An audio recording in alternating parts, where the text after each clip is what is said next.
दोस्तों, छठी जेपीएससी से संबंधित एक नया न्यूज़ अपडेट आ रही है।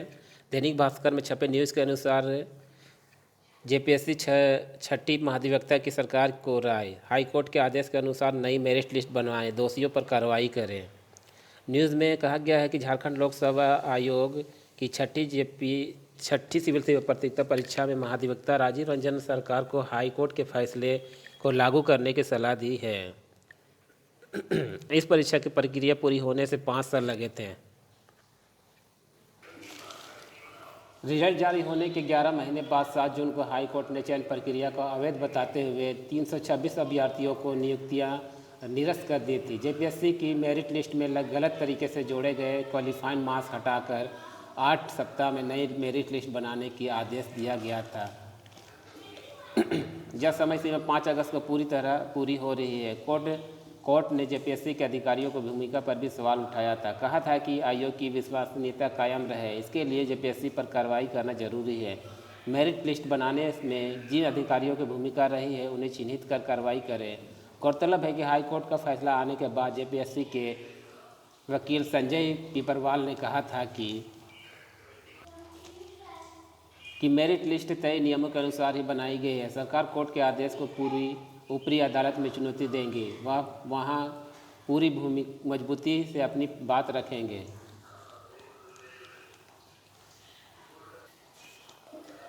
सूत्रों का कहना है कि हाईकोर्ट के फैसले के खिलाफ अपील याचिका दायर करने के बजाय आदेश का अनुपालन ही सलाह महाधिवक्ता ने इसलिए दी है कि कथित गड़बड़ियों के लिए राज्य सरकार पर भी अपेक्षा न आ जाए। अगर एलपीए में जाने की राय देते तो गड़बड़ी करने वालों के खिलाफ कार्रवाई में विलंब होता। यह माना जा सकता है कि सरकार वैसे लोगों को बचाने के लिए एलपी में आई है। फैसले लेने के लिए सीएम को भेजी फाइल। महाधिवक्ता राय के बाद कार्मिक विभाग ने सीएम को फाइल भेज दी है। मुख्यमंत्री का फैसला आने के बाद विभाग जेपीएससी को इससे अवगत कराएगा। इधर राज्य सरकार इस मामले में गड़बड़ी करने वाले को चिन्हित कर उनके खिलाफ कार्रवाई करने की प्रक्रिया शुरू करेगी। आदेश का पालन न हुआ तो अवमानना का खतरा। अगर सरकार ने हाईकोर्ट के आदेश का पालन नहीं किया तो अवमानना का सामना करना पड़ सकता है। जिन अभ्यर्थियों की याचिका पर यह निर्णय हुआ है वे अवमानना दायर कर सकते हैं। इस संभावना को देखते हुए राज्य सरकार ने कार्रवाइयाँ शुरू कर दी है। दोषी अधिकारियों को चिन्हित करने के लिए जेपीएससी से भी कागजात मांगने की प्रक्रिया 1-2 दिन में शुरू होगी। कोर्ट की इन पर थी आपत्ति। पेपर 1 हिंदी और अंग्रेजी के अंक क्वालिफाइंग थे, जिसे मेरिट लिस्ट बनने में नहीं जोड़ना था, लेकिन आयोग ने इसे जोड़कर मेरिट लिस्ट बना दिया। दूसरा, हर विषय में पास करने का अंक अलग अलग तय था। पीटी में इसका पालन हुआ, लेकिन मुख्य परीक्षा में एक ही विषय के 2 पेपर मिलकर पासिंग मार्क्स तय कर दी। कोर्ट ने कहा था कि गलत तरीके से मेरिट लिस्ट में जोड़े गए क्वालिफाइंग मार्क्स को हटाकर नए मेरिट लिस्ट सूची जारी करें। दोषियों को चिन्हित करने के लिए बन सकती है कमेटी। हाईकोर्ट ने नई मेरिट लिस्ट बनाने की जिम्मेवारी जेपीएससी को दी है। वहीं दोषी अफसरों की पर कार्रवाई सरकार को करनी है। लेकिन अब एक तकनीकी पेच फंस रहा है कि आखिर दोषियों को चिन्हित कौन करेगा। जेपीएससी की ओर से ही दोषी अफसरों को चिन्हित करने का काम काफ़ी मुश्किल बताया जा रहा है, क्योंकि जिस आयोग ने गलती की वही खुद को कैसे दोषी ठहराएगा।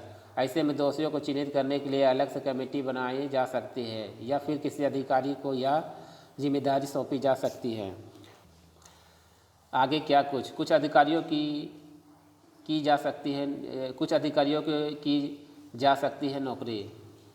जेपीएससी को नए सिरे से मेरिट लिस्ट तैयार कर सरकार को भेजनी है। उसी आधार पर सरकार नियुक्ति करेगी, यानी सभी लोगों को नया नियुक्ति पत्र दिया जाएगा। नए मेरिट लिस्ट बनने से कुछ लोग बाहर हो सकते हैं और उनकी नौकरी जा सकती है। वहीं कुछ लोगों को संवर्ग बदल सकता है। उदाहरण के तौर पर प्रशासनिक सेवा के चयनित अभ्यर्थी सूचना सेवा में जा सकते हैं, तो कुछ सूचना सेवा के अफसर पुलिस सेवा में जाकर डीएसपी बन सकते हैं। दोस्तों, यही न्यूज़ जेपीएससी से संबंधित आए हैं, जो दैनिक भास्कर के पेपर में छपी है। आगे की प्रक्रिया क्या होगी और 7वीं जेपीएससी पर इसका क्या प्रभाव पड़ेगा, ये अभी आने वाले समय में तय होगा। और आप लोग तब तक 7वीं JPSC की तैयारी में लगे रहें और हम जल्द ही मेल से संबंधित क्वेश्चन आंसर सॉल्व कराएंगे। तो फिर मिलते हैं अगले वीडियो में।